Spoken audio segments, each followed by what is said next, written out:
un anno di record, soprattutto per quanto riguarda il numero degli arrivi, ma anche il numero delle presenze. Turismo Veneto anno 2016 a gonfie vele, oltre 6 milioni gli arrivi di italiani in Veneto, 11 milioni e mezzo gli stranieri, sfiorando complessivamente 18 milioni di arrivi.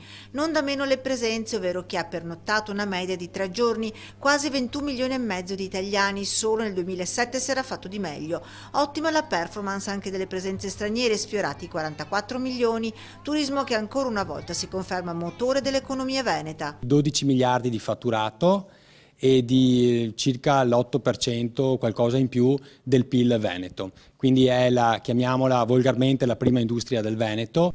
Veneto che si conferma prima regione per turismo in Italia davanti a Trentino Alto Adige, Toscana e Lazio. Rispetto ai comprensori turistici, mare, città d'arte, lago, montagne e terme, si conferma la buona presenza degli stranieri, ma un calo al mare e ai monti degli italiani che hanno cambiato il loro modo di fare vacanza, scegliendo periodi più brevi per più volte all'anno, ma scegliendo anche mete diverse. Questo dimostra l'alto dato che abbiamo a livello di presenze di italiani nelle città d'arte, pari al 9,4%. Lago e città d'arte le mete che hanno fatto l'exploit, dove ai primi 3 posti dei territori in crescita troviamo Verona, Treviso e Padova. Quasi 14 milioni invece gli escursionisti italiani arrivati in regione, per la maggior parte giunti in auto o treno.